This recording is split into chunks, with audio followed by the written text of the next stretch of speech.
बिस्मिल्लाहिर्रहमानिर्रहीम। अस्सलामु अलैकुम viewers, welcome to my channel. उम्मीद है कि आप सब खैरियत से होंगे। आज हम नबी पाक सल्लल्लाहु अलैहि वसल्लम की सीरत का सिलसिला शुरू करने जा रहे हैं और इब्तिदा हम नबी पाक सल्लल्लाहु अलैहि वसल्लम के नसबनामा मुबारक से करेंगे। आप सल्लल्लाहु अलैहि वसल्लम का मुबारक नसबनामा ये है: मोहम्मद बिन अब्दुल्ला बिन अब्दुल मुत्तलिब बिन हाशिम बिन अब्दु मनाफ बिन कसा बिन कलाब बिन मर्रा बिन कौब बिन लगी बिन गालिब बिन फहर बिन मालिक बिन नज़र बिन कनाना बिन खज़ैमा बिन मदरका बिन इलियास बिन मज़र बिन नज़ार बिन मुआद बिन अदनान। अदनान बिन लितफ़ाक़ हज़रत इस्माईल अलैहिस्सलाम की नस्ल से हैं, लेकिन दोनों के दरमियान कितनी पुश्तें हैं और इनके नाम क्या क्या हैं, इस बारे में बड़ा इख्तिलाफ है। आप सल्लल्लाहु अलैहि वसल्लम की वालदा का नाम आमना था और इनके वालिद वहब बिन अब्दु मनाफ बिन ज़हरा बिन कलाब थे।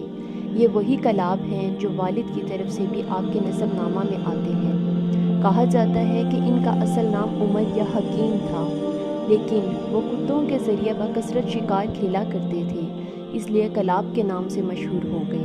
अरबी में कलाब कुत्तों को कहते हैं। आप सल्लल्लाहु अलैहि वसल्लम कबीला कुरैश से ताल्लुक़ रखते थे, जो पूरे अरब में सबसे मुअज़्ज़ज़ कबीला था। यूँ तो इस कबीले को हर दौर में सयादत हासिल रही, लेकिन कसा को एक मुनफरिद मकाम हासिल हुआ। इसका नाम ज़ैद था और वो बचपन में यतीम होकर वालदा के साथ मुल्क शाम के करीब कबीला अज़रा में जा बसा और वहीं पला बड़ा भी था, लेकिन जवान होकर मक्का आ गया और कुछ ही दिनों के बाद खाना काबा का मुतवल्ली बन गया। ये कबीला कुरैश का पहला शख्स था जो खाना काबा का मुतवल्ली हुआ।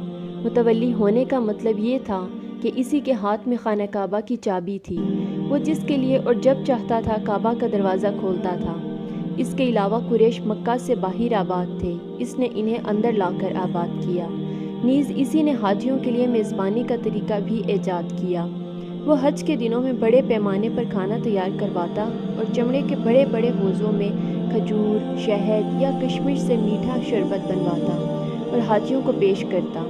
इसने काबा के शुमाल में दारुल निदा के नाम से एक घर भी बनाया था, जो कुरैश की इज्तिमाई सरगर्मियों का मरकज़ था।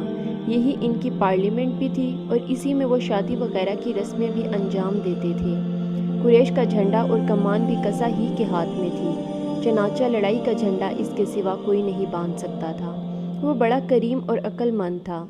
कुरैश इसकी बात बेदरीग़ तस्लीम करते थे। इंशाअल्लाह व्यूअर्स, जल्द ही हम नबी पाक सल्लल्लाहु अलैहि वसल्लम के ख़ानदान मुबारक की वीडियो लेके आपकी खिदमत में हाजिर होंगे। उम्मीद है कि आपको हमारी वीडियो पसंद आएगी।